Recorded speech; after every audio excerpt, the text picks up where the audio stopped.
ಹುರುಳಿಕಾಯಿ ಅಥವಾ ಬೀನ್ಸನ್ನು ಉಪಯೋಗಿಸಿ ನೀವು ಯಾವೆಲ್ಲ ಅಡುಗೆಗಳನ್ನು ಮಾಡಿದ್ದೀರಾ? ಹುಳಿ ಮಾಡ್ಬೋದು, ಪಲ್ಯ ಮಾಡ್ಬೋದು, ನಮ್ಮ ಕಡೆ ಸಾಸಿವೆನೂ ಸಹ ಮಾಡ್ತಾರೆ. ಇವತ್ತು ನನ್ನ ಅಮ್ಮ ಮಾಡುವಂತಹ ಒಂದು ಯುನೀಕ್ ಆಗಿರುವಂತಹ ರೆಸಿಪಿಯೊಟ್ಟಿಗೆ ನಾನು ಬಂದಿದ್ದೇನೆ. ಹಾಯ್ ಫ್ರೆಂಡ್ಸ್, ಎಲ್ಲರಿಗೂ ನಮಸ್ಕಾರ. ವೆಲ್ಕಮ್ ಟು ಸಂತೃಪ್ತಿ ಕಿಚನ್. ಬಿಸಿ ಬಿಸಿ ಅನ್ನಕ್ಕೆ, ದೋಸೆ, ಚಪಾತಿಗೆ ಎಲ್ಲ ತುಂಬಾ ಚೆನ್ನಾಗಿರುತ್ತೆ. ಇಲ್ಲಿ ನಾನು ಒಂದು ಹಿಡಿಯಷ್ಟು ಬೀನ್ಸನ್ನು ತೊಗೊಂಡಿದ್ದೀನಿ. ಅದನ್ನು ಹಿಂಬದಿ ಮತ್ತು ಮುಂಬದಿಯನ್ನು ಕಟ್ ಮಾಡಿಕೊಂಡು ಅದರ ನಾರನ್ನೆಲ್ಲ ತೆಗೆದು ಕ್ಲೀನ್ ಮಾಡಿ ಇಟ್ಕೊಂಡಿದ್ದೇನೆ. ಆದಷ್ಟು ಎಳೆಯದಾಗಿರುವಂತಹ ಹುರುಳಿಕಾಯಿ ಅಥವಾ ಬೀನ್ಸನ್ನು ತೊಗೋಬೇಕಾಗತ್ತೆ. ಇದನ್ನು ದೊಡ್ಡ ದೊಡ್ಡ ಹೋಳನ್ನಾಗಿ ಕೈನಿಂದಾನೇ ನಾನು ಮುರ್ಕೊಳ್ತಾ ಇದ್ದೀನಿ. ನಾನು ಆಗಲೇ ಹೇಳಿದ ಹಾಗೆ ನಾವು ಇದನ್ನು ಸಾಂಬಾರೊಟ್ಟಿಗೆ ಅಥವಾ ಹುಳಿ ಒಟ್ಟಿಗೆ ಹಾಕ್ತೇವೆ. ಇದನ್ನು ಪಲ್ಯ ಸಹ ಮಾಡ್ತೇವಲ್ವಾ. ಈ ರೆಸಿಪಿ ತುಂಬ ಜನ ಗೊತ್ತಿರಲಿಕ್ಕಿಲ್ಲ ಅಥವಾ ಗೊತ್ತಿರೋರಿಗೆ ಇದು ಮರೆತು ಹೋಗಿರ್ಬೋದು ಅಂತ ಅನ್ಕೋತೀನಿ. ಇಷ್ಟು ಹೋಳಗಳನ್ನು ನಾನು ಮಾಡ್ಕೊಂಡಿದ್ದೇನೆ. ಈಗ ಒಂದು ದಪ್ಪ ತಳದ ಬಾಣಲೆಗೆ ಅದು ಮುಳುಗುವಷ್ಟು ನೀರು, ಅಂದರೆ ಬೇಯಲಿಕ್ಕೆ ಅವಶ್ಯಕತೆ ಇರೋಷ್ಟು ನೀರನ್ನು ಹಾಕ್ಕೊಂಡು ಹೆಚ್ಚಿದಂತಹ ಬೀನ್ಸ್ ಹೋಳುಗಳನ್ನು ಕುದಿಯುವಂತಹ ನೀರಿಗೆ ಹಾಕ್ಕೋಬೇಕು. ಇದಕ್ಕೆ ಈಗ ನಾನು ಖಾರಕ್ಕೆ ಒಂದು 4 ಹಸಿಮೆಣಸಿನಕಾಯಿನೂ ಸಹ ಬೇಯೋದಕ್ಕೆ ಹಾಕ್ಕೊಳ್ತಾ ಇದ್ದೀನಿ. ಸ್ವಲ್ಪ ಹುಳಿಗೆ ಹುಣಸೆ ಹಣ್ಣನ್ನು ಸಹ ಹಾಕ್ಕೊಳ್ತಾ ಇದ್ದೀನಿ. ರುಚಿಗೆ ತಕ್ಕಷ್ಟು ಉಪ್ಪನ್ನು ಸಹ ಹಾಕ್ತಾ ಇದ್ದೇನೆ. ಹೀಗೆ ಬೇಯುವಾಗಲೇ ಖಾರ, ಉಪ್ಪು, ಹುಳಿ ಹಾಕೋದ್ರಿಂದ ಹೋಳು ನಮಗೆ ಸಪ್ಪೆ ಅಂತ ಅನಿಸೋದಿಲ್ಲ. 1 ಚಮಚ ತೆಂಗಿನ ಎಣ್ಣೆಯನ್ನು ಹಾಕ್ತಾ ಇದ್ದೀನಿ.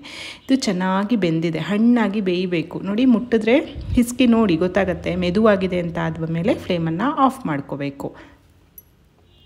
ಸ್ವಲ್ಪ ಬಿಸಿ ಇರುವಾಗಲೇ ಇದಕ್ಕೆ ಒಂದು 2 ದೊಡ್ಡ ಚಮಚದಷ್ಟು ತೆಂಗಿನ ತುರಿಯನ್ನು ಸೇರಿಸಿ ಕಲಸಿ ಇಡ್ತಾ ಇದ್ದೇನೆ. ಹೀಗೆ ಮಾಡೋದ್ರಿಂದ ಗೊಜ್ಜು ಬೇಗ ಹಾಳಾಗೋದಿಲ್ಲ. 1-2 ದಿನ ಹಾಳಾಗದೆ ಹಾಗೆ ಸಹ ಇರುತ್ತೆ, ಕಾಯಿ ತುರಿಯನ್ನು ಬಿಸಿಗೆ ಹಾಕಿ ಮಿಕ್ಸ್ ಮಾಡೋದ್ರಿಂದ. ಹಾಗಾಗಿ ಕಾಯಿ ತುರಿಯನ್ನು ಹಾಕಿಬಿಟ್ಟು ಮಿಕ್ಸ್ ಮಾಡಿ ಪೂರ್ತಿಯಾಗಿ ತಣ್ಣಗಾಗಲಿಕ್ಕೆ ಬಿಡ್ತೇನೆ. ಬಿಸಿ ಇರುವಾಗ ನಮಗೆ ರುಬ್ಬೋದಕ್ಕೆ ಬರೋದಿಲ್ಲ, ಪೂರ್ತಿಯಾಗಿ ಇದು ತಣ್ಣಗಾಗಬೇಕು. ಇಲ್ಲಿ ನೀವು ಒಂದನ್ನು ಗಮನಿಸಬೇಕು, ನಾನು ಇದಕ್ಕೆ ಬೆಲ್ಲವನ್ನು ಸೇರಿಸಿಲ್ಲ. ನಮಗೆ ಅಷ್ಟು ಇಷ್ಟ ಆಗಲ್ಲ, ಹಾಗಾಗಿ ನಾನು ಬೆಲ್ಲ ಹಾಕಿಲ್ಲ. ನೀವು ಬೇಕಿದ್ರೆ ಇದಕ್ಕೆ ಒಂದು ಅರ್ಧ ಚಮಚ ಬೆಲ್ಲ ಹಾಕ್ಕೋಬೋದು. ಸ್ವಲ್ಪ ನೀರನ್ನು ಹಾಕ್ಕೊಂಡು ಇದನ್ನು ನುಣ್ಣಗೆ ಅರ್ಕೋಬೇಕು.